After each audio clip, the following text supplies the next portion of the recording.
Okay, guys. Well, today I got a fun topic for you. We're going to talk about foreclosures. And before you just go scrolling past this because it doesn't affect you, I promise you that the odds are that in the next 12 to 24 months, you're going to have a family member, a friend, a coworker, or somebody who could really use this advice, because I think foreclosures are on the rise significantly, and we're going to see a lot more of them. So I'm going to literally tell you my own personal story, all right? And I'm not afraid to hide it. Back in 2008, I was 28 years old, just had our second baby, and the 2008 housing crisis hit. And yeah, I lost my ass. I absolutely lost my ass.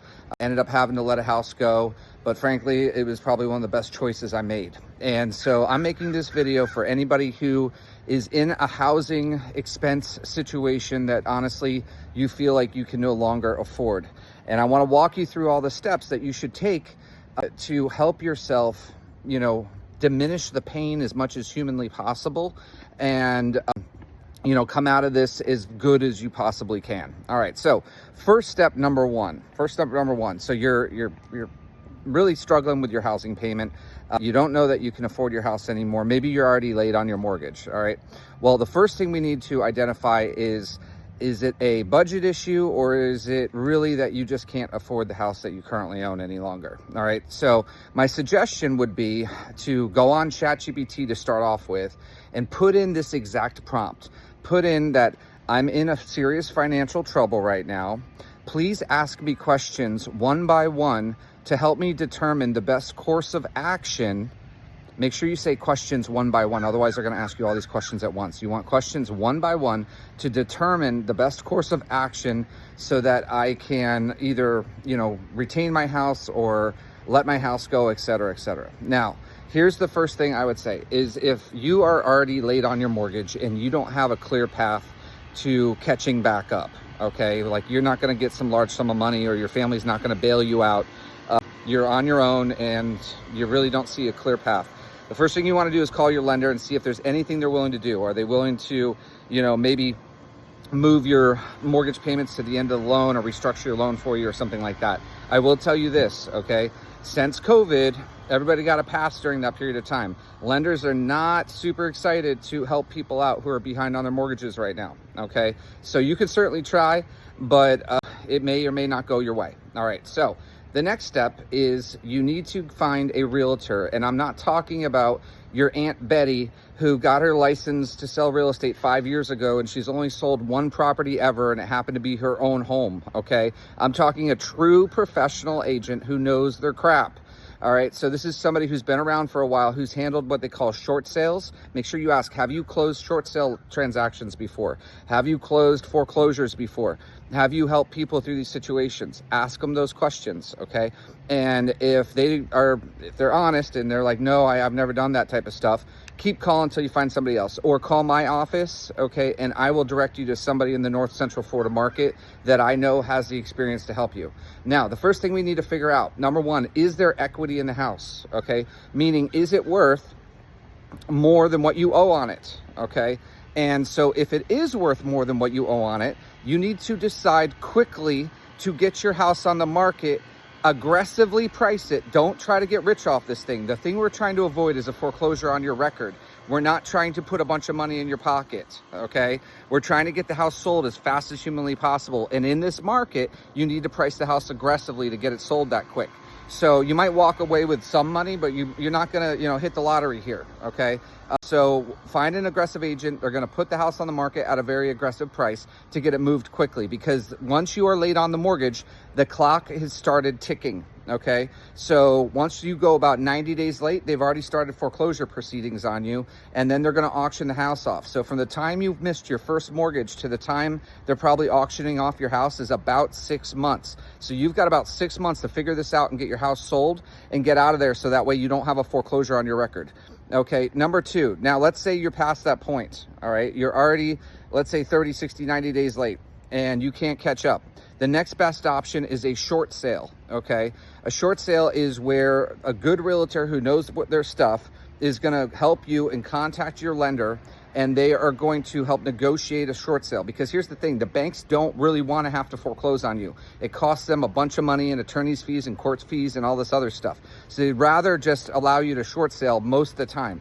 So you get a good agent who's experienced in short sales.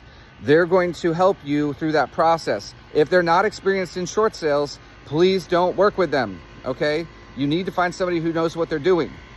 All right, so anyway, there you contact the lender. The lender then will, some are far more helpful than others, okay? So they're going to contact the lender with you and negotiate and see if they will allow a short sale on the property, all right? And so if they say yes, we will consider that. Then what happens is your realtor is going to do what they call BPOs, which is a broker price opinion. And they're going to go out and they're going to figure out what they think they can actually sell your house for in this market. They're going to submit it over to the lender. The lender's going to then approve the house to go on the market for that price, or they're not going to approve it to go on the market for that price. If they approve it, that's great. Then your realtor is going to list that house for sale at the price that the lender determined they will take for it, and you're off and running. All right.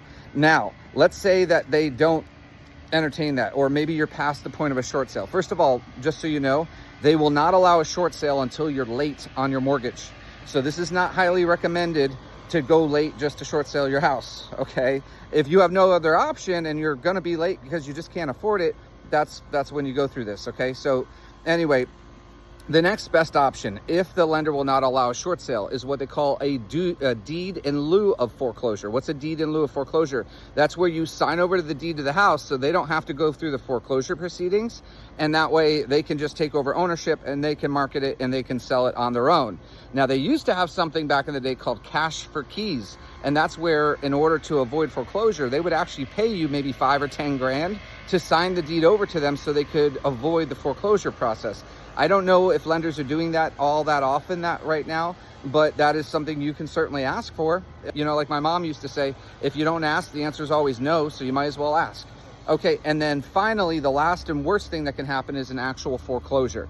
An actual foreclosure is where they forcefully take the property from you. That's where they, go to the court says, yep, we agree, they haven't made the mortgage payment, and then they do a public auction, and then basically once the public auction happens, you are getting kicked out of the house. And, whether you like it or not, you will be removed from the property. So you're better off at that point. If it's past the point of no return, I would certainly try to get out of that house in a timely fashion, find yourself another suitable place to live, because the last thing you want to happen is the cops to forcefully remove you.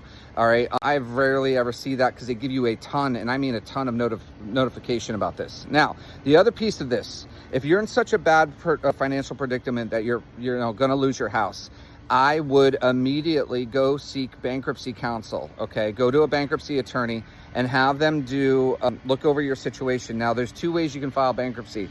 One is Chapter 7 is where they wipe out all your debt. Chapter 13 is where you got to make payments, okay? The nice thing about bankruptcy is, let's say it's your other debts that are killing you, like credit cards and car loans and stuff like that. Maybe you can afford your house and you want to keep your house, okay? The nice thing under Florida bankruptcy protection is they let you, as long as you can make payments and catch up on your mortgage, they will let you keep your homesteaded property. So if your house is in pretty good shape and you really don't want to leave your house, go file for bankruptcy protection, okay?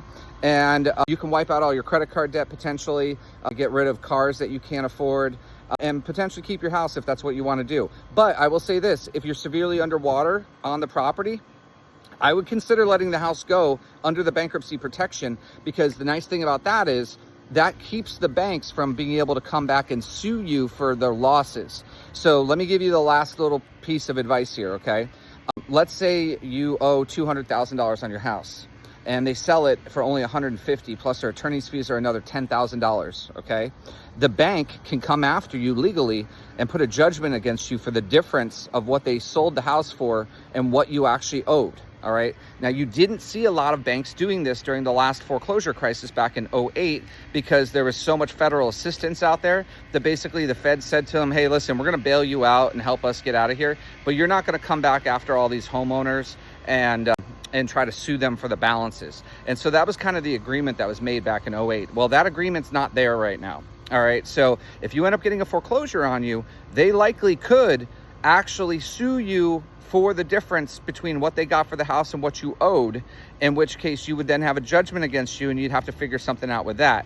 So it's, once again, highly recommended that you take the steps I laid out earlier in this video to avoid an actual foreclosure, because the foreclosure is the worst thing that can happen. It's also the worst thing for your credit. If you have a short sale or a deed in lieu, the waiting period to get another mortgage so you could buy another house is only 2 to 4 years, depending on the loan program you're going for. If you have a foreclosure, the waiting period for most loans is 4 to 7 years before you be able to apply for and get another mortgage. So I just don't want to see a lot of people, being put off because of a bad financial decision they made. And then, like I said, it happened to me, okay? Back in 08, my house at one point was worth 300 grand, and then I couldn't even give it away for 120 if I wanted to. That's how bad it was. All right, so I understand. And so my advice to people is follow everything I just said, link up with a really good agent that knows what the hell they're doing, and let them guide you through, and don't delay, because time is your enemy. You need to get ahead of this. Once you know that you can't afford your house, you need to seek counsel and move quickly, because the banks are already starting to move quickly to foreclose on you. You might, like I said, from the day you missed your first payment to the day you're getting foreclosed on average is about 6 months, maybe 12 if you're lucky at most, but most of the time it's about 6 months. So you don't have a lot of time to waste here. Anyway, please hold on to this video for somebody in the future. Just save it, whatever. You might have a friend, family member who needs to hear this. But like I said, if you need a good agent in the North Central Florida market that specializes in this type of activity, you can give my office a call, 352-282-3020. We work with a bunch of professionals who went through the last crash, who know how to help people through these situations, and they can help you out. So anyway, I hate making this video because it's sad. I don't want people to lose their houses, but I want them to have good advice if they're in a financial bind, because it happens to the best of us, okay? Anyway, have a great day, and we'll talk to you soon. Bye.